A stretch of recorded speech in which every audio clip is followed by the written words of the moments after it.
이제 경계상 성격에서 내재화된 대상관계의 특정 경위를 좀 더 검토해봐야 한다. 그것은 좋은 그리고 나쁜 내사와 동일시를 통합하는 능력이 없는 것이다. 위에서 언급하였듯이 주요 병인적 요소는 1차적 공격성 혹은 좌절에 따른 공격성이 지나친 것으로 보이는데 여기에 1차적 자아 요소 발달에 어떤 결핍과 불안내성 교류가 기여할 것 같아 보인다. 좋기만 한 그리고 나쁘기만 한 내사회 분열이 지속된 결과는 다양하다. 우선 리비도적 공격성 추동 파생물의 상호 침투가 부족함으로써 자아의 종동 소인의 정상적 조절과 분화가 방해받고 만성적으로 원시적 정동 상태가 분출되는 경향이 지속된다. 또한 우울, 관심과 죄책감을 경험하는 자아 역량에 의해 표상되는 특정 정동 소인은 긍정적, 부정적 내사가 통합되지 않으면 도달될 수 없다. 우울 반응을 할 수 있는 자아 역량은 상기하고 모순되는 자기상의 긴장에 많이 의존하는 것 같다. 그것은 좋은 자기상과 나쁜 자기상이 통합될 때 발달되며 따라서 자신의 공격성이 인식될 수 있다. 그리고 대상이 더 이상 나쁘기만 하거나 좋기만 하게 보이지 않게 될 때 통합된 전체 대상에 대한 사랑과 공격성의 조합이 인식될 수 있고 대상에 대한 죄책감과 관심도 동기화한다. 경계선 내담자는 종종 대상에 대한 죄책감과 관심을 체험할 수 있는 역량이 결여되어 있다. 이들의 우울 반응은 무력한 분노와 외부 힘에 의한 패배감이라는 원시적 형태를 띈다. 상실된 좋은 대상은 애도하고 자신과 타인에 대한 공격성은 후회하는 것이 아니다. 통합될 수 없는 좋기만 한 그리고 나쁘기만 한 대상상은 소자와 발달을 심각하게 방해한다.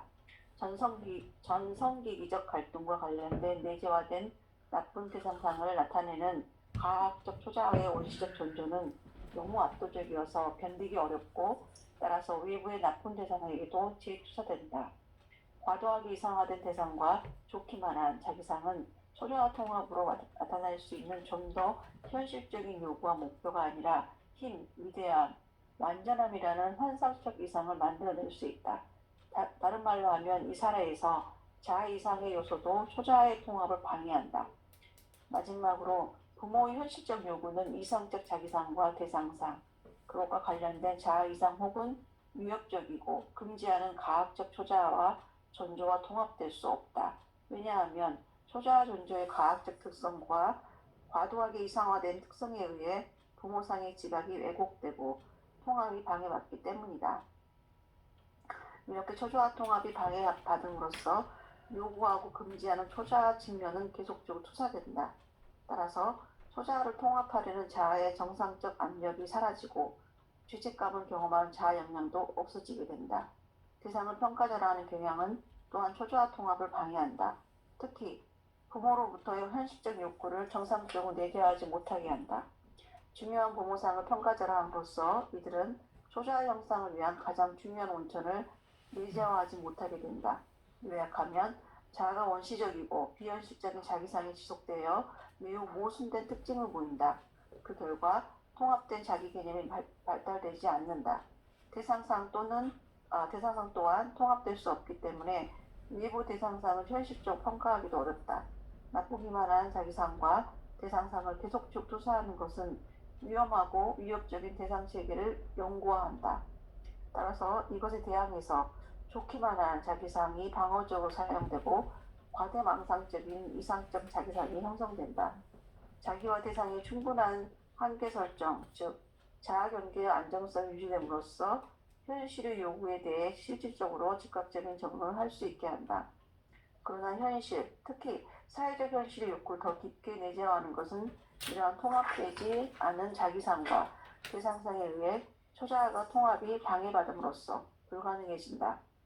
발달하는 초자아 구조는 전성기기적 공격, 추동과 파생물과 밀접하게 관련된 가학적 존재의 영향을 받는다. 그리고 이상적 자기와 이상적 대상의 원시적 융합을 나타내는 다른 존재의 영향을 받는다. 이것들은 조절적인 자아이상을 나타내기보다는 전능과 자기에 대한 과대망상적 요구를 강화하는 경향이 있다. 일반적으로 초자아 기는 개인화되어 머무는 경향이 있고 초자아 추상화로까지 발전하지 못하여 쉽게 외부 세계로 재투사된다. 내재화된 대상관계의 모든 특징은 경계에서 성격 구조의 전형적인 성격 특성으로 보인다. 이 내담자는 타인에 대한 현실적 평가와 현실적 공감 능력이 거의 없다. 이들은 타인을 거리가 있는 대상으로 경험하며 그들에게 정서적으로 관여하지 않는 한 현실적으로 적응한다. 정상적으로 더 깊은 대인관계로 발전하는 어떤 상황에서도 이 내담자는 타인을 느끼고 공감할 능력이 없음이 드러나며 타인을 비현실적으로 왜곡하고 그리고 정서적 관계는 보호적 피상성을 보인다. 보호적 피상성에는 많은 근원이 있다. 첫째, 그것은 리비도적 공격적 주동파 생물이 융합되지 않음으로써 생긴 정서적 피상성을 반영한다.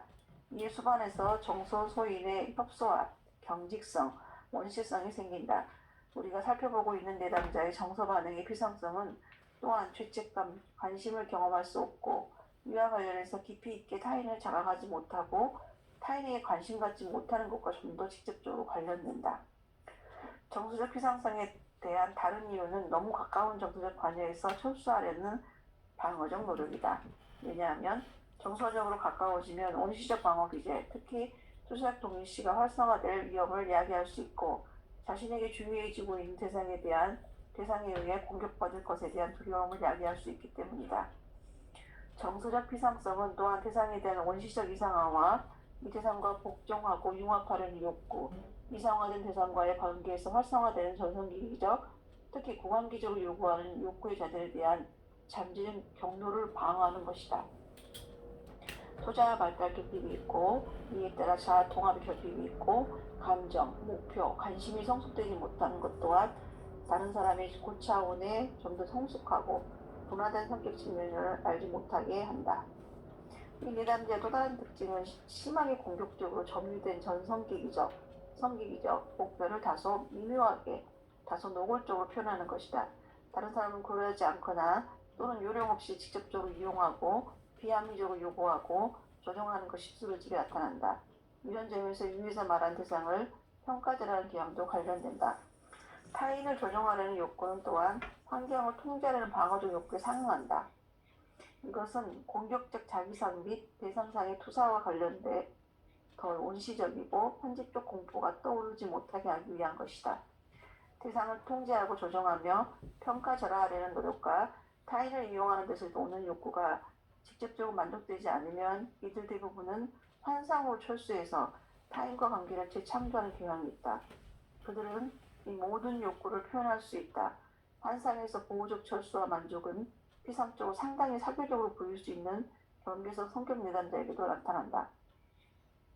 이런 내담자는 자신의 역량이나 다른 사람과의 관계에서 피상적으로 상당히 불안전하고 불확실하고 열등하게 느낄 수 있다.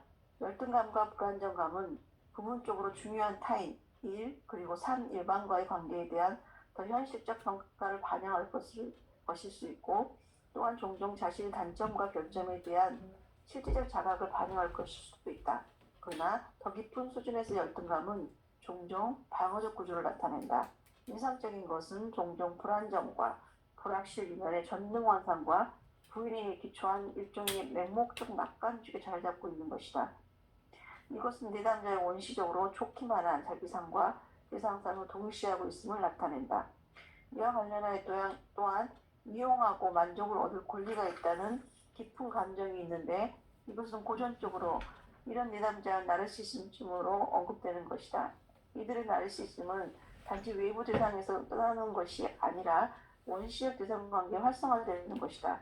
여기서 그들은 나쁜 자기상과 대상상 그리고 나쁜 외부 대상에 대한 방어로 사용되는 이상화된 자기상과 대상상의 원시적 융합을 재상연한다.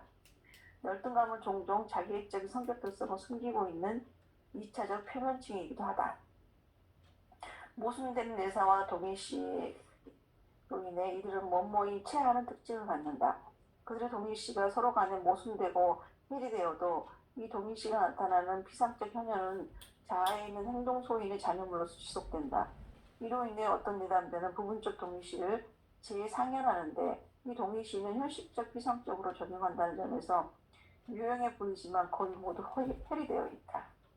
이들의 카멜레온 같은 적응 특성은 그들이 가장하는 것이 다른 순간에 그들이 그래야 하는 것에 대한 공허한 치장이라는 것을 원시적으로 보여준다.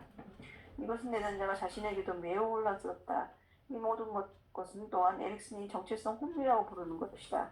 즉 자기와 관계에서 통합된 자기 개념의 결여 및 통합되고 안정된 전체 대상 개념의 결여이다. 실제로 정체성 혼미는 경계선 성격 구조의 전형적인 증후군이다. 이것은 덜 심한 성격 병리와 신경증 환자에게는 해당되지 않는다. 정체성 혼미는 내사와 동일시에서 적극적 분열이 나타난 직접적 결과인데 정상적으로는 이러한 내사와 동일시에서의 융합이 안정된 자아 정체성을 가져올 것이다. 정신병, 경계성 그리고 신경증 내담자를 감별하기 위한 시도에서 다음과 같이 간략히 말할 수 있다. 정신병 환자는 자아 발달에서 심한 결손을 보여 자기상과 대상상의 분화가 대체로 이루어지지 않았고 자아 기능가 발달되지 않았다. 경계성 내담자는 정신병보다 자아 통합이 더 잘 되어 있고 자기상과 대상상이 대부분 잘 분화되어 있으며 가까운 대인관계 영역을 제외하고는 자아 기능가 잘 발달되어 있다. 이들은 전형적으로 전체적 혼미 증후군을 보인다. 그리고 신경증 내담자는 강한 자아를 가지고 있는 것으로 보이고 자기상과 대상상이 완전히 분리되어 자아 기능가 뚜렷하다. 이들은 정체성 혼미를 보이지 않는다. 신경증 내담자는 안정된 자아 정체성이 발달되어 있고 대상관계에 의해 자아 구조가 통합되어 탈개인화되고 개별화되어 있다. 그리고 초자가 통합되어 있어서 전성기기적 전조와 이후에 좀 더 현실적인 부모 대상의 의지하고가 통합되어 있다.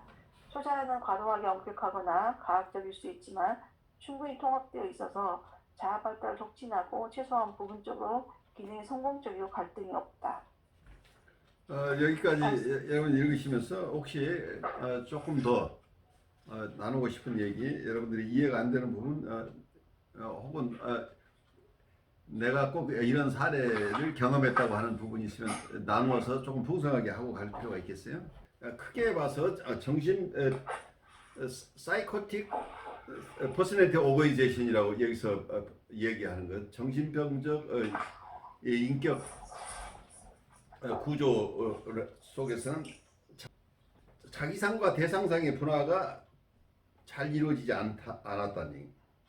그럼 여기서 자아 경계가 불분명하다 하는 거가 어쩌면 가장 초기적인 형식이죠. 보통 발달 이론에서 얘기하는 이고사이카리스트들이 얘기하는 우리의 심바이오시스 단계가를 충분히 경험하지 못했기 때문에 융합 단계가 그냥 머물러 분리 개별화는 아직 문턱에 가지 못한 단계. 그냥 자기상과 대상상이 분리되지 않고 있는 상태예요. 우선 나와 너를 식별하지, PR을 식별하지 못하니까 전쟁을 해도 어때요? 전쟁 속에서 가끔 전투 상황 속에서 아군끼리 전쟁을 하는 경우들이 발생하죠. 피아가 식별이 안 되는 경우, 그게 제일 위험해요. 그래서 전쟁에서는 적으로부터 공격을 받아서 상처를 입는 경우도 있지만 아군으로부터 포격이 더 두려울 수도 있어요. 그래서 피아가 구별하기 힘들어요. 어제까지 저기가 내 땅이었는데, 그래서 그래도 어느 순간에 저쪽 전선이 무너지면서 아군이 있던 곳에 적이 들어와 있고 적이 있던 곳에 아군이 가 있어서 지난 정보를 가지고 후방에서 포격을 가한다고 할 때 자기 아군이 쏜 포탄이 꼭 적을 향하라는 법이 없다는 얘기예요.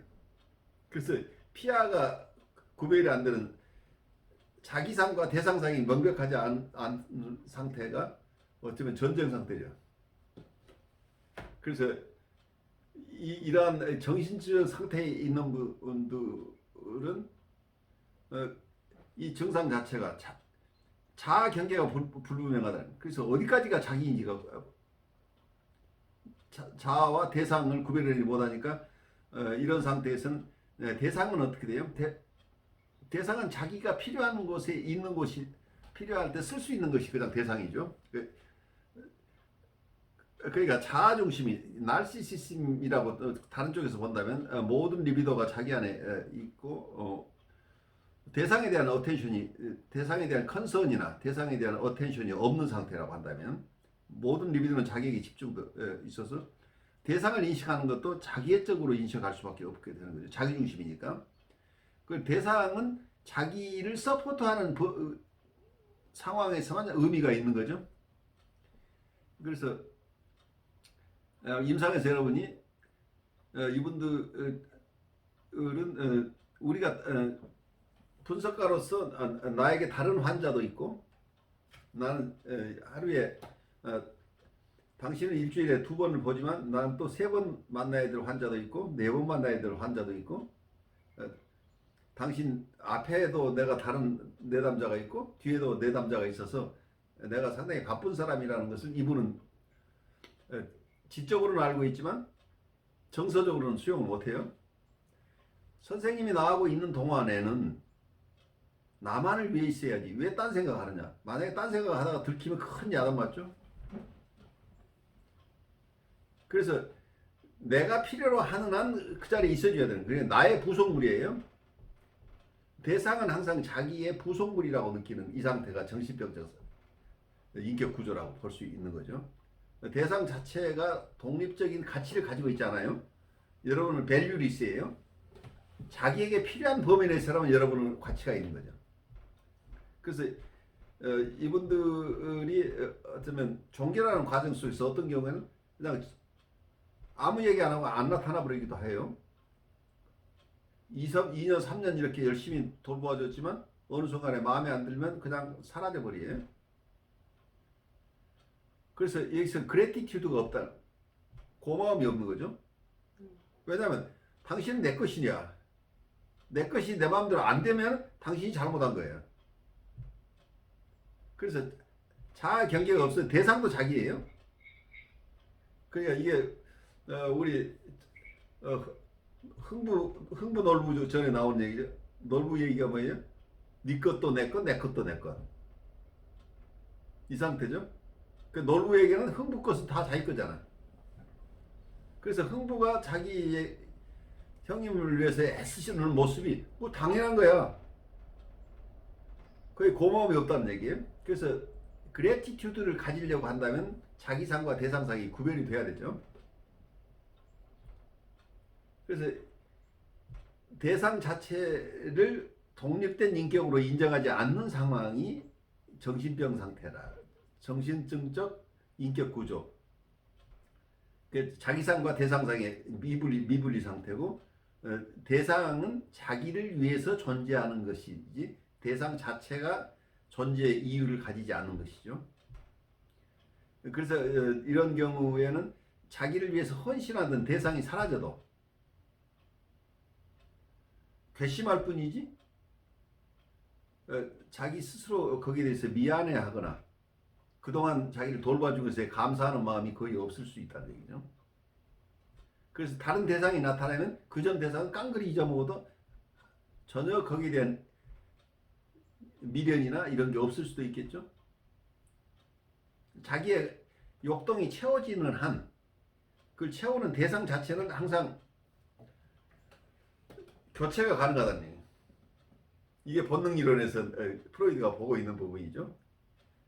대상 자체는 리비도 이런 경우에는 그 자기중심일 경우에는 그 대상 자체가 크게 어떤 대상이거나 어떤 모습이거나 상관없이 자기를 채워주는 대상이면 되는 거기 때문에 그 대상 자체가 가지고 있는 고유한 어떤 특성들, 고유한 인격에 대한 배려가 거의 없다 하는 지점이에요. 그런데 여기서 이게 이러한 자아 경계가 확실하게 뚜렷 신경증적 정신 구조에서 가능하죠. 당신과 경쟁하고 싶고 어떤 경우에는 사랑과 미움의 대상이 되는 거죠. 사랑과 미움의 대상이라고 하는 건 자기하고 분리된 대상을 상징하고 있는 거죠. 정말 미워 죽겠어. 그런데 내 마음대로 안 되는 당신이야. 그러니까 나의 일부라는 개념은 떠나 있죠. 내가 저분을 사랑하는 것은 나에게 사랑을 한다고 할 때도 내가 필요한 것을 채워줘서 사랑하는 게 아니고 당신은 참 귀한 존재. 그 당신 스스로가 가지는 가치 때문에 내가 당신을 사랑하게 돼. 자기라고 한다면 나와 다른 인격을 인정하는 거죠. 그런데 이게 보드라인 퍼스널리티 오버니제이션이라고 하면 이 경계성 성격 장애는 자기와 나를 구별해낼 수는 있다는 얘기예요. 그래서 어쩌면 자아 경계는 분명한 것으로 보여요. 그래서 너와 내가 다르다는 것은 아는 경우가 대부분인데 아주 퇴행하게 있지 않는 한 문제는 자기상이 분리되어 있고 대상상 자체가 쪼개져 있다는 거예요. 그래서 스플릿이라고 하는 스플릿되어 있는 대상상 자체 그러니까 object representation 우리의 마음의 구조를 이고 사이칼적으로 이해를 한다면 내적 대상관계 이론을 그냥 어떤 자기와 대상 간의 관계로 이렇게 설명을 할 수도 있지만 또 하나는 이걸 이고 사이칼리 쪽으로 소화해서 생각한다면 이걸 대상 관계를 분해해 버려요. 대상 관계를 분해하면 자기상이라는 게 나오잖아요.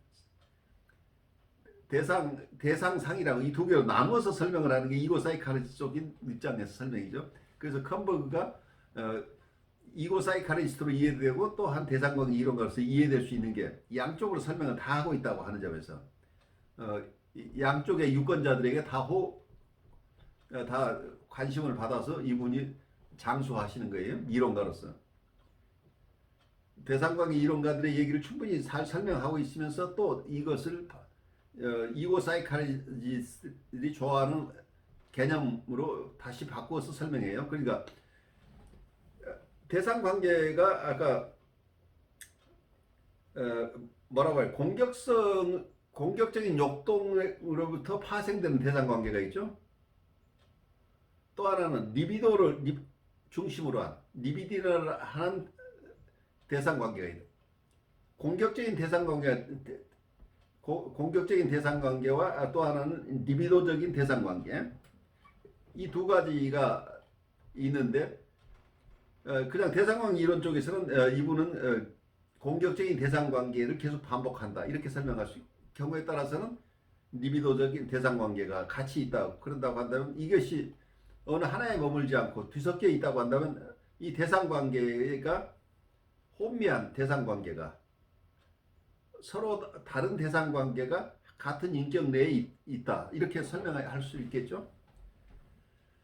그렇지만 이고 사이칼리 쪽에서 소화하기 좋은 개념으로 한다면 대상관계라는 말 자체를 별로 우선적으로 선호하지는 않은 이고 사이칼리 쪽에서는 이고 사이칼리의 개념 이고, 슈퍼 이고, 이드라는 개념 속에서 설명을 한다면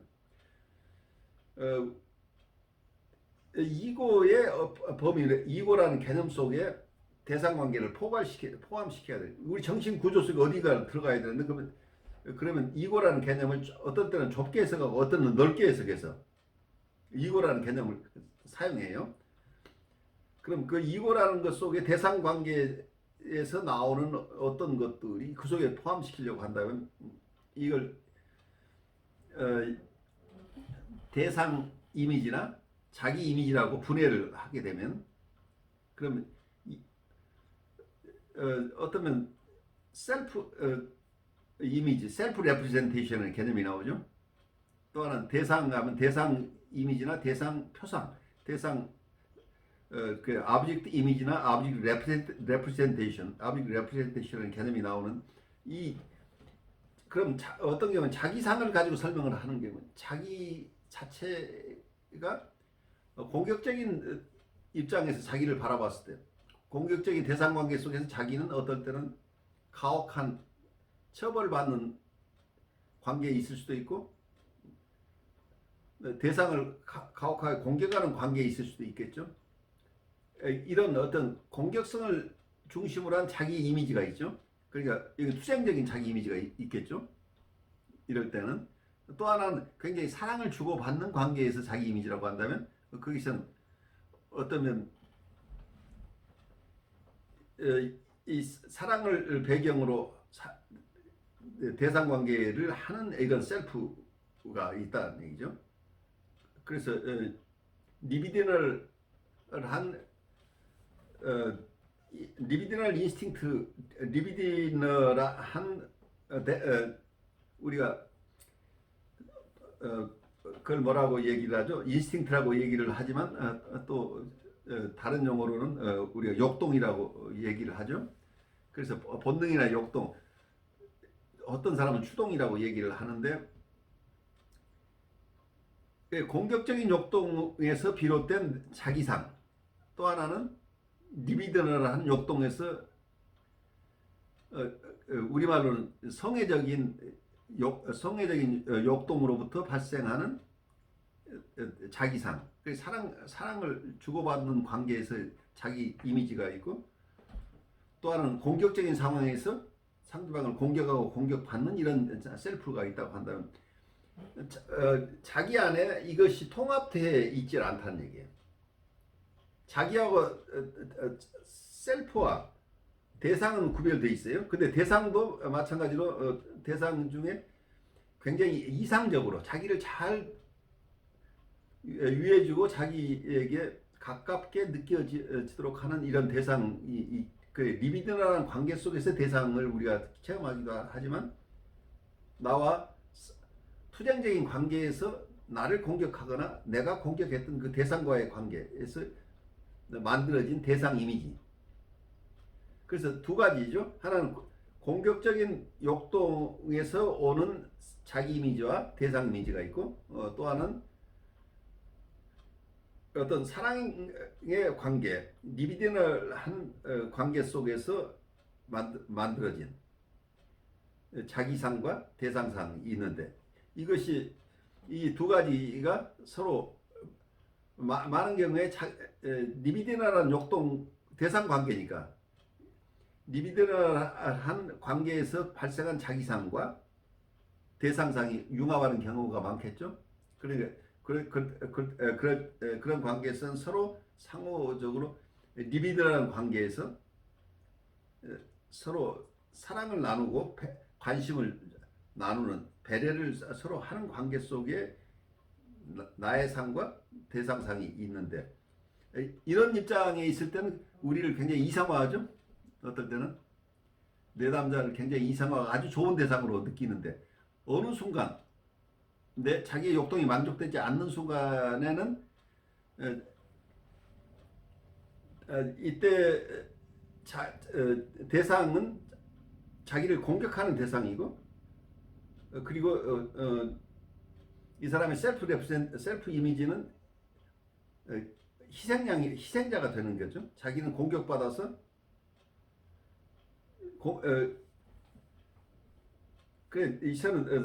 이 전이 속에서 상담자가 자기를 가혹하게 공격하고 자기는 거기서 희생되어서 어쩔 수 없는, 꼼짝할 수 못하는 어린아이가 돼 있는 이런 정서를 느끼는 셀프가 이때 움직여지는데, 문제는 이런 것 자체도 경우에 따라서는 또 자기가 공격자가 되고 상대방을 빅팀을 만들어내는 경우, 이런 것들. 그래서 자기상과 대상상 간의 관계가 고착돼 있죠. 어쩌면 안정적으로 자기 상이 통합된 자기상이나 통합된 대상상이 있으면 같은 자기 안에서도 어떨 때는 언짢은 자기도 있고, 어쩔 때는 아주 사랑을 느끼는 자기도 있는 것. 하나의 인격 안에서 이게 잘 이루어지면 이게 최소한 뉴라틱 퍼스널리티 오거니제이션이나 아니면 건강한 인격 구조로 가게 되는데, 여기까지 가지 못하고 자기 상 자체가 어쩔 때는 자기가 좋은 사람, 어쩔 때는 자기가 나쁜 사람, 어쩌면 이상적인 자기, 전능한 자기로 자기가 드러나기도 하고, 또 어떨 때는 아주 쉐임풀한 자기로 드러나기도 한다. 이게 자기에 대한 느낌 자체가 이렇게 요동을 치죠. 우선 그래서 자기가 누군가에 대한 정체성의 혼란이 오죠. 마찬가지로 대상에 대해서 대상의 항상성이 없다는, 대상 자체가 나를 항상 배려해주는 대상, 또한 나를 항상 공격하는 대상. 근데 대상은 항상 그 하나가 아니고 이 통합되어 있는 모습이죠. 극단적으로 이 두 가지로 잡혀 나오지만, 성숙한 관계에서 본다면 어쩔 때는 화를 내기도 하고, 어쩔 때는 자상하게 배려해주는 대상이라는, 그 통합된 대상이 아니고 극단적인 양극단의 어떤 분열된 대상상이 우리 안에 이게 가득 차 있다고 한다면, 그 대인관계가 어때요? 너와 내가 다르다는 것은 알아요. 그렇지만 대상이 나쁜 대상이었다가 좋은 대상으로 바뀌는 게 순식간에 바뀌어지죠. 그리고 자기 스스로에 대한 자화상 자체도 자기가 어쨌든 굉장히 거대 자기로 자기가 드러나기도 하지만 어느 순간에 아주 처참하게 형편없고 쉐임풀한 이런 형편없는 자기로 자기를 느끼는 경우도 있죠. 그래서 그럴 때마다 대상과의 관계에서 대상 관계 자체가 언프리딕터블하죠. 오늘은 저분하고 어떤 관계를 맺을지 상담자 입장에서는 가늠하기 어려워요. 오늘 와서 나를 뒤집을지, 오늘 와서 나를 기분 좋게 해줄지 이걸 알 수가 없어요. 그리고 같은 회기 내에서도 지금 저분이 나에게 이렇게 아주 잘 칭찬도 하고 도움을 받았다고 이렇게 기뻐하고 있지만 어느 순간에 내가 말 한마디 잘못 뱉으면 갑자기 이게 역전돼서 혹시 선생님이 저같이 이렇게 고급스러운 환자를 만나본 적이 이게 고급스럽다는 것은 다른 사람은 만나볼 수 없을 만큼 많은 증상을 가진 당신에게 도움이 되는 환자를 만나면서 이런 환자를 당신이 만나본 적이 있느냐 하고 이거 자체도 이상화예요. 자기가 많은 증상을 가지고 있어서 당신은 참 배울 게 많다. 그런 나를 대하는 당신은 너무 경험이 없는 것 같다고 야단치기도 해요. 이래서 대상 자체에 대한 표상 자체가 수시로 움직이고 그리고 자기의 표상 자체도 자기가 어느 자기인지를 가늠하기 어렵다는 얘기예요. 통합된 자기가 아니기 때문에 이런 속에 있는 보드라인 퍼스널 오거니제이션을 가진 사람들이 사회생활에 적응하는 것이 얼마나 힘들 것인가는 거꾸로 생각하면 이분을 대하는 외부 분들이 이분과의 관계를 어떻게 맺을 것인가 어떤 지옥을 만들어내는가를 여러분들 이해할 수 있을 거예요. 제 나름대로 조금 여러분들 도와드렸는데 이 챕터를 읽으면서 여러분들 느낀 것 생각되는 것을 잠깐 나누죠.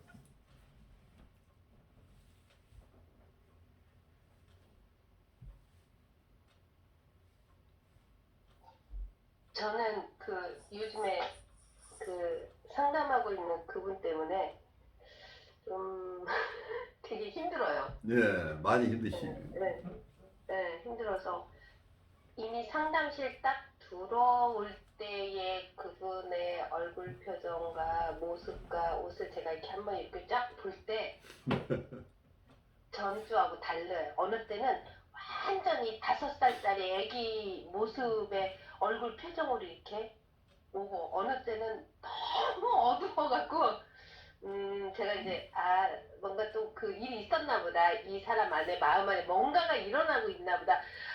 완전히 어두워갖고 노크도 안 하고 그냥 이렇게 훅 하고 그냥 이렇게 들어올 때도 있고 벌써 이제 이렇게 딱 저한테 오는 그런 부분이 그렇게 일 때도 있고 와갖고 이제 앉아서 대부분 이렇게 이야기를 할 때 근데 요즘에 계속 이제 저한테 자기가 이렇게 적극적으로 할 때 더 적극적으로 자기를 좀 응? 좀 이렇게 자기를 좀 돌봐주듯이 좀 해줬으면 좋겠다. 근데 저번에는 또 저한테 자기가 얘기할 때 가만히 있으라고 저한테 그렇죠. 그렇게도 예, 얘기를 했거든요.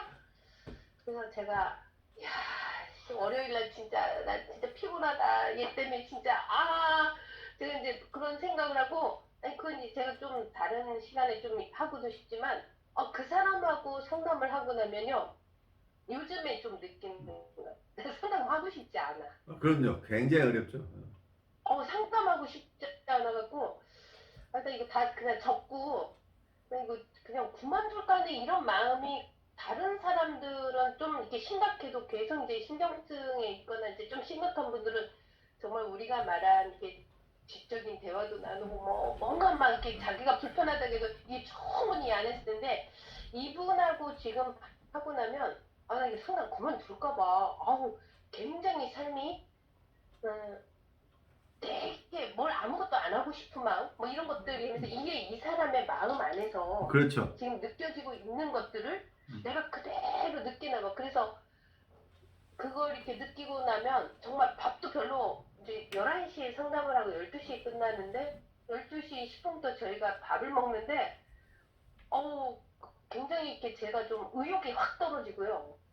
의욕이 떨어지고 상당히 재미가 없고 굉장히 그런 것을 지금 한 2, 3주 되는 것 같아요. 계속 그 마음을 계속 느껴서 이상하게 월요일날 가면 상담 다 그만둘까봐 너무 재미없고 너무 지루하고 굉장히 의욕도 떨어지고 이런 기분을 느껴서 제가 정말 그날만큼은 꼭 이제 제가 이제 운동을 하는 게 하나 있는데 어떤 일이 있어도 와갖고 이제 집에 와서 꼭 운동을 하는 거죠. 그렇게 하셔야 돼요. 그 운동하시고 네. 자기를 돌보지 않으면 큰일 나요. 왜냐하면 이게 산업재해예요. 그러니까 역전이라고 하는 게 무서운 건데 프로젝티브 아이덴티피케이션인데 이게 무의식적인 것이기 때문에 어쩌면서는 역전의 저항이라고 하는 것은 나를 보존하기 위한 것이에요. 원래는 저항이라고 하는 디펜스니까 리시스턴. 내가 감당할 것이 너무 힘들 때 저항이 일어나면서 이분의 정서가 나한테 더 이상 나를 영향을 미치지 않도록 하려면 나를 방어하는 방법은 선제 공격이잖아요. 이 사람이 나를 자기의 정서로 나를 오염시키기 전에 이 사람에게 다 얼차례를 시켜버리는 거예요. 선생님 전번부터 이렇게 쭉 얘기해오는 거 들으니까 과거에 어머니하고 관계에서 이런 어려움이 있으셨던 것 같아요. 그래서 저한테도 그런 정서를 느끼고 계시죠. 이렇게 해석적인 접근을 딱 하는 순간은 그분은 정신이 얼차례되면서 야단 맞으면서 그냥 자연스럽게 자기가 표현하려고 했던 부분이 스탑돼 버리죠. 역전의 저항이라고 하는 것이 치료에 도움이 되지 않는 쪽으로 내가 인터벤션을 하는 것을 역전의 저항이라고 그래요. 네. 그러니까 이분은 이 공격성이나 혼란스러움을 나한테 전이해야 살아나요. 자기가 감당할 수 없는 정서들을 누군가가 대신 처리해 줘야 되는. 그러니까 하청을 준 거예요, 말하자면. 네. 그러니까 우리가 비원이 얘기하는 컨테이너가 되라는 얘기는 이분이 소화하지 못하는 것을 당신이 대신 소화해 주세요 하고 이분이 덤핑했어요. 근데 그러니까 이게 하수 처리장이 되어버렸다는 얘기죠. 그러니까 이거 견뎌내지 못하면 내가 여기서 빠져나가는 방법이 역전의 저항으로 일어난다는 얘기예요. 역전의 저항이 그러니까 한쪽에서는 이분에게 해석적인 접근을 이 사람을 얼차례 시켜서 정신 차리게 그러니까 통찰 중심으로 이분을 끌고 가는 게 통찰을 이분에게 인격의 어떤 또 건강한 부분도 있기 때문에 합리적인 부분에다가 내가 연결을 하려고 하는 거죠. 이분에게 분열되어 있는 이고 속에 합리적인 이고를 하고 내가 동맹을 맺어서 이분의 어떤 파괴적인 어떤 정서들이 나한테 유입되는 걸 차단시키는 쪽인데 뉴라티카노 환자의 경우는 이게 돼요. 뉴라티카노 환자의 경우에는 리스너블은 이고가 상당 부분 존재하기 때문에 여기에 보통 작업 동맹이나 치료 동맹이 이루어진다는 얘기예요. 선생님 지금 이러고 계시죠? 그럼 내가 또 그러고 있네요. 그러면서 선생님 힘드셨겠어요? 라고 이렇게 이걸 가져가 소화할 능력이 있는 사람은 뉴라티카 환자 레벨이 있는 거예요. 그런데 보드라인 페이션트나 사이카틱한 레벨에 있는 이분들에게 뉴라티카 환자에게 했던 방식으로 내가 접근을 해버리면 이분들은 그걸 어떻게 느끼냐면 가혹한 초자나 가혹한 대상을 만나는 것을 그래서 이분들이 이제 그것 때문에 이분이 병이 났는데 이것 때문에 내가 지금 내 마음이 이렇게 힘들어요라고 내가 자기 있는 모습대로 나한테 보여주기 위해서 무의식이 자기 안에 있는 정서를 나한테 퍼날랐어요. 이때 상담자가 잘 프로세스 해가지고 스스로 이분을 돕는 방법으로 어떻게 할 것인가를 받아들이면서 그 정서를 소화해내고 필요할 때 인터벤션을 할 때 이분의 상태를 잘 이해한 배경을 통해서 인터벤션을 하는 쪽에 건강하게 사용할 힘이 있으면 도움을 받을 수 있는데 이분이 이걸 감당하지 못하면 바로 역전의 저항이 일어나면서 이분에게 아주 나이스하게 가장 뭐라고 할까요? 진리가 너를 자유스럽게 하리라고 하는데 진리가 가장 무서운 무기라는 것을 이해를 하셔야 돼요.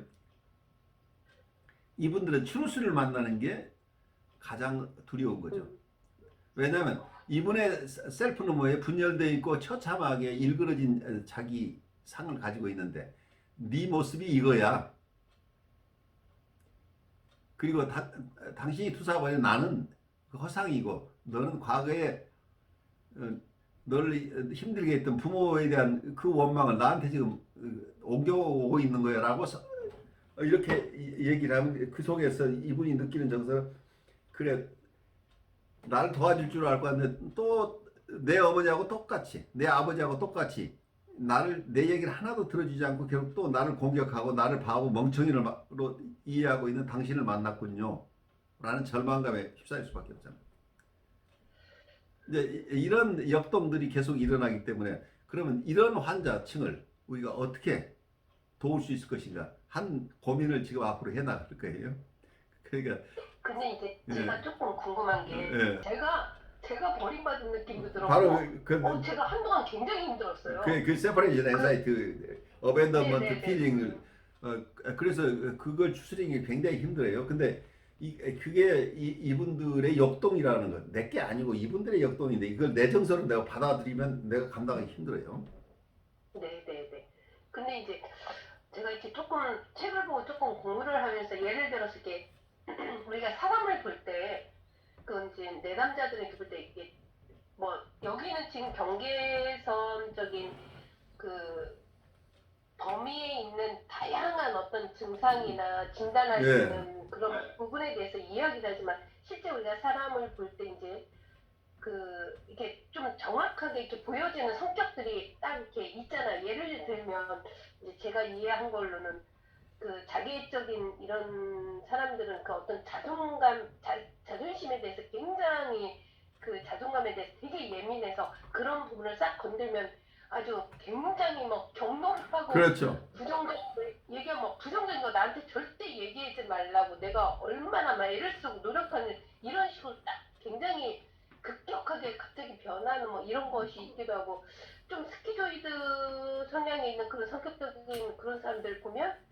굉장히 친해지는 걸 원하면서도 조금 가까이 가면 갑자기 자기가 이렇게 마치 느낌이 욕해놓고 확 이렇게 밀쳐낼 것 같은 그런 느낌의 이렇게 성향, 같은 조직에 오랫동안 있다 보니까 이제 그런 그렇죠. 것들이 좀 제가 이게 정말 적나라하게 보여지더라고요. 그렇게 느껴지기도 하면서 그 막 갑자기 그 안에서 되게 불안감을 나타내기도 하고 히스테릭한 사람들은 묘하게 그 어떤 남녀관계나 이런 데 보면 삼각관계에 되면 아주 예민해져 갖고 갑자기 성격도 좋게 있다가 뭐 이렇게 하는 것처럼 경계선적인 이런 분들의 어떤 딱 뚜렷하게 나타나는 어떤 성격적인 그런 양식이 뭐가 있어요? 그러니까 이걸 잘 모르겠어요. 잘 모르시는 게 이게 지난 시간을 계속 제가 설명했다가 두 가지 견해가 이 속에 있어요. 하나는 나중에 얘기를 하겠지만 DSM에서 얘기하는 보더라인 퍼스널리티 디스오더라는 구체적인 증상 중심의 이런 언더스탠딩이 있어요. 그래서 경계선 성격 장애라고 얘기할 때는 DSM에서 규정하는 이러이러한 몇 가지 증상 중에 어느 정도 거기에 부합하는 사람, 그러한 사람을 경계선 성격 장애라고 디파인 하는데 여기서 컴버그가 얘기하고 있는 것은 그런 개념보다 아까 얘기한 히스테릭하는 환자도 있고 굉장히 우울한 환자도 있고 강박적인 환자도 있고 유아적인 환자도 있고 의존적인 환자도 있고 여러 종류가 있죠. 분열적인 환자도 있고. 그런데 이 모든 구체적인 성격 구조, 구체적인 어떤 성격 유형 혹은 구체적인 성격 장애 이런 인격 속에 어떤 이런 그러니까 성격 유형이 여러 가지가 있죠. 말하자면 성격 유형이 여러 가지가 있는데 어떤 사람은 건강한 사람이 이런 성격 유형을 가질 수도 있어요. 그렇지만 패탈라지칼 병리적인 어떤 그러니까 성격 유형인데 그게 병리적인 수준이라고 할 때 병리적인 수준의 레벨이 하나는 뉴라틱한 레벨에서 기능할 수도 같은 성격이지만 또 하나는 보드라인 레벨에서 기능하는 사람, 사이카틱한 레벨에서 기능하는 사람. 그래서 여기서 인격 구조라는 개념을 쓰고 있어요. 하나는 신경증적 인격 구조, 하나는 경계선적 인격 구조, 또 하나는 정신증적 인격 구조. 이렇게 크게 대별해서 보고 싶어 하는 게 이게 컨버그의 입장이에요. 그러니까 이때는 경계선적 성격 장애자는 어떤 사람이에요? 할 때는 DSM의 경계선 정의를 보시면 돼요. 근데 그 정의 자체가 사실 굉장히 모호해요. 이 보드라인 그 개념 자체가 아까 이런 어떤 개념화가 잘 충분히 된 게 아니고 어떤 보드라인을 개념을 인격 구조로 얘기한다면 이것은 상위 개념이죠. 하나는 전번에 제가 설명했듯이 감도 있고 배도 있고 사과도 있고 여러 개가 있는데 오늘 과일이 뭐 빠진 게 있네. 파인애플이 없잖아. 할 때 그러면 이 파인애플을 그냥 과일을 파인애플이라고 얘기를 할 수는 없잖아. 과일 중에 파인애플도 있고 사과도 있고. 오늘 과일은 사과네. 그렇죠. 사과와 과일은 다르다는 게 추상의 레벨이다. 앱스트랙션을 우리가 어떤 걸 파악할 때 콘크리트한 사물을 파악할 때 추상적으로 조금 더 개념화하죠. 개념화도 그 개념보다 더 상위 개념으로 점점 단순하게 개념화해 나가는데 이 추상의 레벨이 수준이 다른 거죠. 그러니까 사과 배 할 때의 이런 개념과 이 사과 배를 통틀어서 이런 사과 배 종류를 과일이라는 이름을 불렀을 때 과일은 구체적인 과일이 아니죠. 콘크리트한 과일이 아니고 과일이라고 하는 하나의 추상적인 개념 속에 구체적인 과일이 여러 개가 있다는 얘기죠. 마찬가지로 경계선 성격 장애라고 할 때는 그 속에는 아까 얘기한 보드라인 퍼스널리티 디스오더가 있어요. DSM에서 얘기하는 경계선 성격 장애도 있긴 하지만 그것뿐이 아니고 자기애적 성격 장애 중에도 보드라인 퍼스널리티 오거니제이션에 속하는 그런 수준의 병리를 보이는 환자층이 있다는 얘기. 그래서 보드라인이라는 말을 자체를 어느 쪽으로 쓰느냐를 여러분들이 잘 명확하게 이해해야 개념의 혼란에서 벗어난다는 얘기예요. 그래서 아까 얘기한 자기애적 환자지만 이분의 증상이 보드라인 레벨에 있는 분이 있고 사이카틱한 레벨에 있는 분도 있고 뉴라틱한 레벨에 있다는 거. 그 자존심 굉장히 강한 사람이 건강한 사람도 얼마든지 있죠. 근데 그게 병리적인 상태의 나르시즘 중에서도 어떤 면에서는 그런 패턴을 보이고 있지만 일상생활하는데 큰 장애가 없고 그런 인격의 구조가 그래서 상당히 응집력이 있는 사람들 중에 그러지만 자기 싫은 얘기는 특히 싫어하는 이런 정도의 자객적인 성격을 가진 분도 있죠.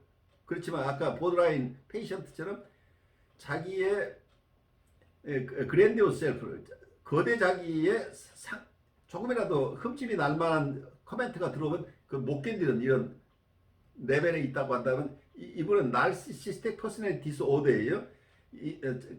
자기애적 성격 장애자이지만 경계선 수준의 자기애적 성격 장애자는 경계선 인격 구조에 속하는 자기애적 성격 장애. 이 두 가지 개념은 상충되는 게 아니고 각각 다른 퍼스펙티브에서 같은 환자를 설명하는 거예요. 내담자 같은 경우는 그 히스테릭한 연극성 성향이 굉장히 강한 내담자인데 예. 보더라인 수준이에요. 이렇게 말해야 그렇죠. 바로 그렇게 얘기하면 다른 사람들이 깜짝 놀랄 거예요. 네. 본인들은 그래서, 이해하지 못하는 얘기를 지금 하는 거예요. 개념화가. 예, 예. 근데 이제 이 보더라인이라는 이 그 어떤 성격 구조 자체가 굉장히 쪼개져 있고 자기상도 쪼개져 있고 대상상도 쪼개져 있고 또 변덕스럽고 기분도 왔다 갔다 하고 막 하기 때문에 이게 굉장히 해리도 있고 그 사람 내에 또 해리도 있고 이게 그렇기 때문에 그 이런 환자들을 보는 상담자나 분석가들이 되게 혼란스러운 것 같아요. 혼란스러운 것 같아요. 그러니까 같이 쪼개지는 느낌이 드는 것 같아요. 차라리 정신증이면 지가 혼자 저러고 있으니까 그거 차라리 이렇게 그럴까 그런 사람 자체를 이렇게 뭔가 이렇게 평가하고 이렇게 개념화하는 거가 조금 더 단순하죠? 예, 근데 보더라인은 왜 이렇게 해도 끝이 없고 범위도 넓고 이론은 또 이론도 굉장히 광범위하고 또 막상 또 이런 환자를 만나면 너무나 헷갈리고 이런 게 굉장히 특징인 것 같은데 이제 제가 경험하는 이런 내담자는 이런 그 제가 상담 세팅에서 이 아이와의 어떤 그 정서를 느끼는 것과 그러니까 그 분위기와 전화를 한다거나 이 세팅 밖에서의 그 모습이 확 달라요. 그렇게 차가울 수가 없어요. 그러니까 어떤 일 때문에 전화를 하면 네, 뭐 이러고 그렇죠. 그런데요, 막 이러고. 그러니까 그렇게 그러니까 굉장히 돌변하는 또 그런 특징이 있잖아요. 그렇죠. 이제 보드라인 수준의 사람들은 이제 그런 특징이 또 있고 이 여기서 전 성기기적 이제 약간 히스테릭한 성향도 있어서 그런지 이 보더라인 수준과 같이 맞물려서 근데 이렇게 그렇게 유혹을 해요. 그래서 그게 굉장히 어려워요. 실제 그래 우리 네, 사법제도나 어떤 학교에서의 어떤 선도 위원들이나 이런 분들이 이 심리적인 이런 특히 보드라인 퍼스널리티 오버제이션들이 작동하는 것을 모르니까 그렇죠. 결과만 보고 어떤 처벌을 하거나 이렇게 하기 때문에 굉장히 어려워요. 그래서 누가 희생자인지를 알기 어렵다는 얘기예요. 교수님, 이런 아이들을 또 뭐 합리적인 어떤 그 해석이나 약간 교육적 차원으로 가면은 정말 공격하는 것도 받아들이잖아요. 그러니까 바로 그렇게 되죠. 공감적 지지가 좀 덜한 날은 얘가 막 얼굴색이 막 달라져요. 제가 공감적 지지를 덜한 날은 얼굴색이 확 달라지고 그리고 그러니까 이제 저는 참 이런 이 내담자를 만나면서 아 정말 답이 없다, 너무 길이 없다라는 생각을 되게 많이 하게 돼요. 그러니까 어떻게 해야 할지. 이분들을 롱텀 페이션트로 여러분들이 그런 호라이즌을 가지고 보지 않으면 여러분들이 감당을 못해요. 왜냐하면 내가 일정 기간 안에 성과를 내겠다고 한다면 여러분들은 처음부터 불가능한 일을 하는 거예요. 이분은 발달 심리적으로 친다면 분리개발 단계에서 재접근 단계에서 네. 이분들은 그 지점을 못 넘어갔다고 얘기를 하는 그런 학자들이 많죠. 그러니까 아이가 어느 정도 일단 분리가 됐어요. 그래서 밖으로 나갔어요. 터벅터벅 나가서 밖에 가서 여기저기 돌아다니다가 사람도 만나고 구경도 하고 한데 갑자기 무서운 대상을 만났어요. 그럼 무서운 대상을 집으로 뛰어왔어요. 엄마한테. 엄마 나 무서워 하고 왔는데 이때 엄마가 안 받아줘. 이게 잘 안아주어서 얘가 다시 정서를 회복하고 다시 한번 탐색을 하도록 이렇게 기회를 줘야 되는데 너 이제 다 컸잖아. 어제도 너 나가 놀았는데 왜 그래? 나가 하고 어쩌면 얘가 응석 부리는 건 너 아직도 베이비 노릇 하는데 너 혼 좀 나봐. 그리고 옛날 같으면 매질을 할 수도 있단 말이에요. 그러니까 맞아요. 그 부모님들이 바로 교수님이 말씀하신 굉장히 이렇게 뭐라 그럴까 그렇게 늘 혼내키고 잘못했다고 그러고 막 푸시하고 막 이런 부모님, 엄마는 이렇게 정서적으로 안아주지 않고 늘 이렇게 내치고 거절하고 막 이런 약간 그런 분위기. 그래서 이 아이들은 대상에 대한 항상성도 없어요. 엄마가 좋은 것 같은데 언제 나를 버릴지도 모르는 거고 아버지도 잘 가르쳐 주는 것 같은데 어떨 때 이해할 수 없이 화를 내고 이제 이런 대상을 그 대상에 항상성이 없어요. 그리고 자기가 어쩔 때는 굉장히 괜찮은 자기로 알고 있었는데 가혹한 처벌을 받게 되면 자기가 정말 형편없는 아이라고 셀프 이스팀 자체가 사라져 버리죠. 그러니까 셀프 자체가 쪼개져 버리는 거예요. 그러니까 이 아이들이 어느 순간에 가면 그래도 상당히 기능을 잘하고 어떨 때는 우쭐한 자기를 모습을 보고 문제는 근데 심리적으로는 이게 도전이 닥치게 되면 특히 대인 관계에서 어려움이 딱 생겨버리면 그렇죠. 과거에 자기 야단 맞았던 그 위축된 자아로 돌아가 버리는 쉐임풀하고 길티한 자기로 들어가 버리니까 그러니까 지금까지 당당하게 어떤 기능을 하던 자기가 아니라 이때는 아무것도 할 수 없고 야단 맞고 매맞는 자기가 드러나 버리니까 지금까지 잘하던 아이가 어느 순간에 아무것도 할 수 없는 아이가 돼버리는 거죠. 그래서 대상의 어떤 항상성이 없는 것과 그리고 대상 자체가 어떤 분열되어 있는 것이 통합되지 않은 대상, 그리고 항상성이 없는 대상, 그리고 또 자기 입장에서는 자기 안에 어떤 분리된 셀프, 그 셀프하고 배드 셀프가 함께 있기 때문에 이걸 통합해내지 못하는 이런 어려움이에요. 그래서 이분들을 우리가 빨리 도와주고 싶은 것은 이 아이를 키웠던 어머니나 아버지의 정서를 우리가 갖는 거예요. 투사적 동의시가 그 부모가 가졌던 정서를 우리한테 지금 투사해버려요. 왜냐하면 자기 내적으로 가지고 있는 게 힘드니까. 그러니까 우리는 이 아이를 빨리 선도하고 빨리 잘하는 것을 할 수 있도록 교육적으로 다가가고 싶은 욕구가 계속 생겨나죠. 그래야 또 내가 힘들면서 빠져나오기도 하죠. 또 어떤 이게 역전의 저항으로 작용을 하기도 하죠. 그러면 아이는 이때 이 두 가지 선생님한테 아주 좋은 인상, 선생님 자기를 참 인자하게 잘 도와주셔서 자기가 희망을 가지고 있는 대상인데 어느 순간에 싸늘한 부모님의 모습을 보기 시작하는 거예요. 그러면 이 아이는 바로 위축돼 버리잖아요. 그러면 분열을 또 우리가 가속화시켜 버린다니. 나에 대한 상 자체가 또 분열되기 시작하죠. 그 분열되면 얘가 또 못 견디죠. 그럼 치료에 오지 않게 된다니.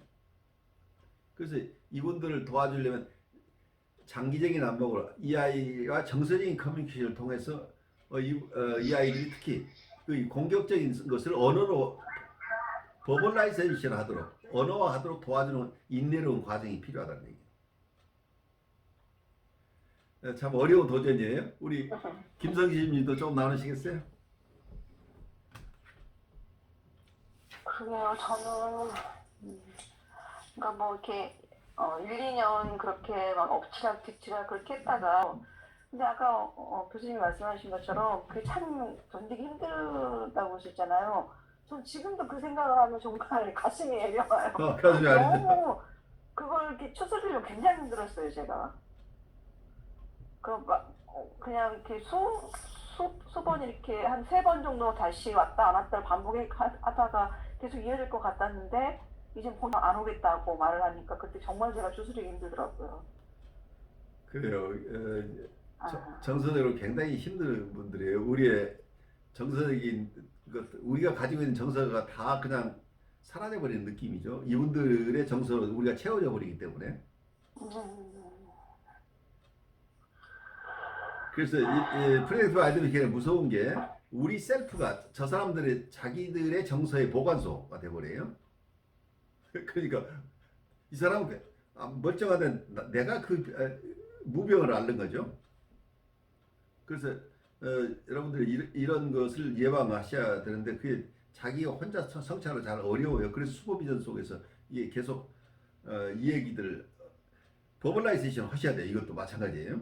언어화 해야 내 안에 있던 것이 풀려나가지 내가 통찰을 나 혼자 한다고 되는 것은 아닌 것 같아요. 그래서 언어화하고 지지받고 또 다른 분들의 언더스탠딩을 소화해내면서 점차적으로 이게 내 것이 아니라는 것이 실제로 내가 정서적으로 소화돼야만 여기서 벗어나는데 지적인 작업만 가지고는 안 된다는 거예요. 위험한 게 나한테 들어와서 그렇지만 그걸 어떻게 할 거야? 나는 것이 안 되는 거죠. 왜냐하면 이건 눈에 보이지 않지만 이 정서라는 건 무섭게 실질적인 것이죠. 실제 존재하는 것이기 때문에 이걸 퍼내야 되는 거예요. 퍼내지 않고 그냥 내가 편하면 내가 거의 내게 아니니까 괜찮아라고 해도 되는 게 아니고 이미 내 안에 들어와 있기 때문에 내가 점령당해 있다는 거예요. 그 점령당한 상태에서는 결국은 점령한 이 세력을 몰아내는 작업이 일어나지 않고는 이게 떠나지 않는다는, 말하자면 중세식으로 얘기하면 뭐예요 이게? 그 사람 안에 있는 귀신이 나한테로 지금 옮겨온 거잖아. 군대 귀신. 군대 귀신이지. 하나만 있는 게 아니라 떼거지를 막 여러 가지가. 바로 이게 보드라임 환자를 얘기하는 게 이 군대 귀신이죠. 온갖 군대가 다 들어와 버리잖아요. 그러니까 어느 하나에 대응할 수가 없어요. 여기서는. 왜냐하면 아주 적절한 표현이죠. 군대 귀신이라고 하는 게 하나의 병사가 들어오면 얘 대응에 싸울 수가 있는데 이건 손오공이 들어와 버렸어요. 손오공은 어때요? 자기의 분신을 1000개의 손오공을 만들어낸 재주가 있잖아. 그러니까 몇 개를 사살한다고 해서 손오공이 없어지는 게 아니라 계속해서 새로운 손오공이 나타나니까.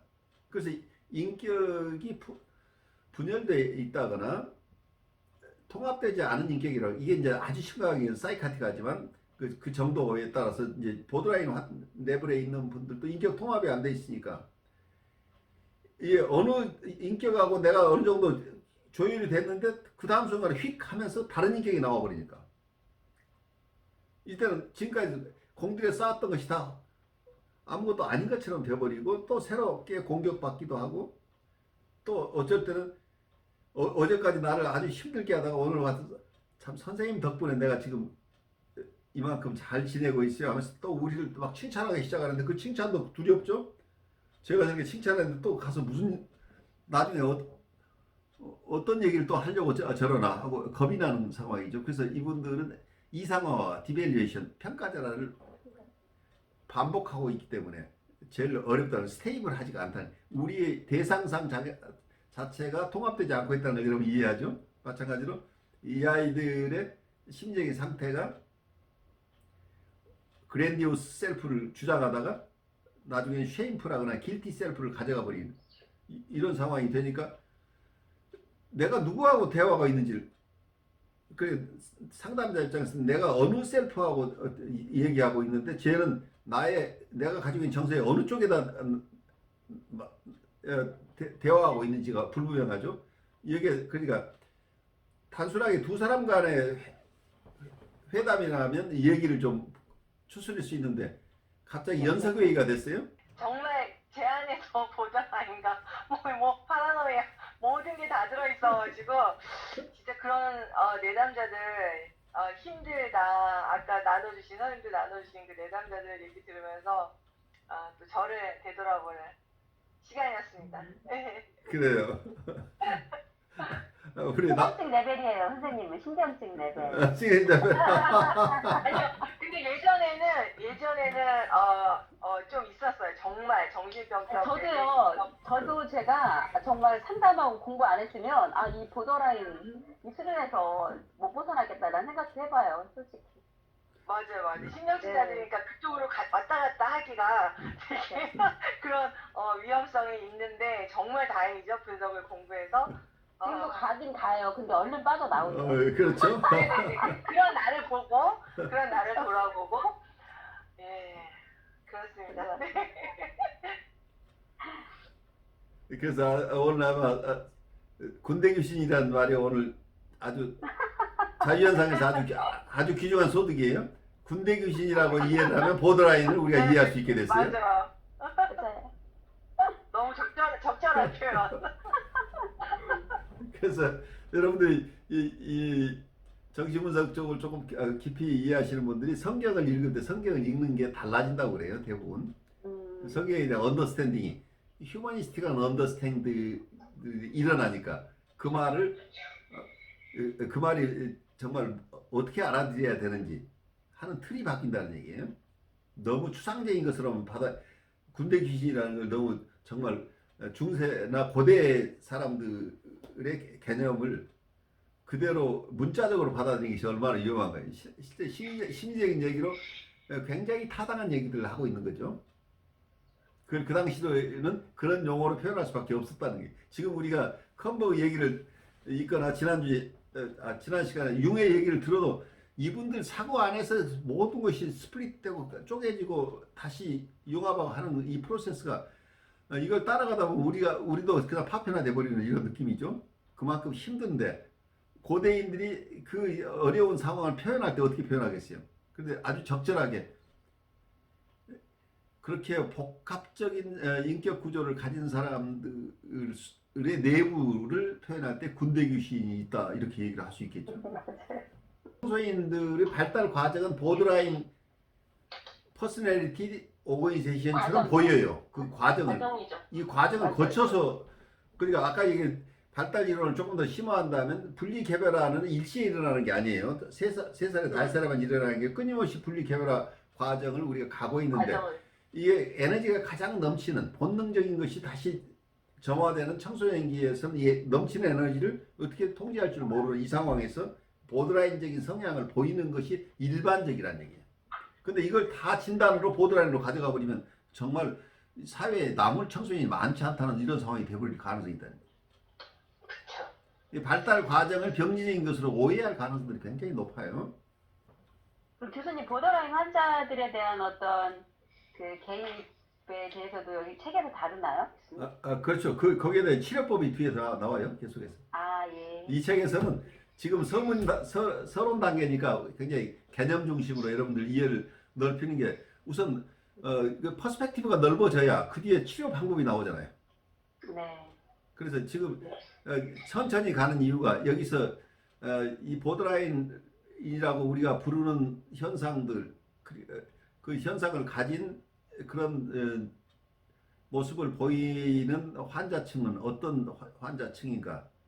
어느 한 분이 좁게만 생각할 게 아니고 모든 성격 유형 중에 보드라인 레벨이 있다는 것을 이해한다는 것이 굉장히 여러분들에게 새로운 마음의 지평을 넓혀주는 과정이기 때문에 이게 이루어져야 된다. 그래야 아까 히스테릭한 환자나 우울한 환자나 아니면 강박적인 환자 이 모든 사람들이 보드라인 디벨로프먼트 레벨이나 보드라인의 병리적인 어떤 수준의 발달 수준이라고 얘기할 수도 있고 또 한편에서는 병리 수준이라고 할 수 있어요. 발달이 충분하지 일어나지 않아서 병리적인 것이기 때문에 발달 이론 쪽에서 봐서 보드라인을 설명할 수도 있고 병리적인 측면에서 보드라인을 설명할 수 있는데 이건 상반되는 게 아니고 같은 얘기를 다른 측면에서 이해하고 있다고 보는 거죠. 그래서 보드라인 페이션들을 볼 때 여러분이 발달 심리적인 측면을 놓치지 않아야 희망을 갖죠. 이분을 우리가 적절하게 도와주면 건강한 분리 개별화가 일어나면서 이분은 건강한 머처 퍼스널리티 오거니제이션으로 노멀 퍼스널리티 오거니제이션 이쪽으로 바뀌어 나갈 수 있는 가능성을 여러분들이 이해하기 위해서는 발달 심리가 밑바탕에 깔려야 된다는 거예요. 병리적인 것만 가지고는 이분이 이 상태에서 벗어나는 것가 아니라 그 상태를 벗어나서 건강함으로 가는 것. 그 목적론적으로 이해를 하시는 게 중요하다. 이분이 지금 이 상태를 약물로 어떻게 해서 잠재우는가가 중요한 게 아니라 이분이 인격 발달이 일어날 수 있도록 도와줘야 됩니다. 이분의 고유한 인격이 지금 자기가 발현하지 못하고 있고 억제돼 있고 자기가 분리개별화가 잘 일어나지 않아서 몸부림치고 있는 이 사람들이 자유스럽게 이 제한된 상황에서 벗어나서 자유를 획득해서 살아갈 수 있도록 도와주는 과정이기 때문에 굉장히 여러분들이 하는 일은 거룩한 작업들이에요. 사실은 어떤 심리적인 재탄생을 위한 여러분들의 작업이란 얘기죠.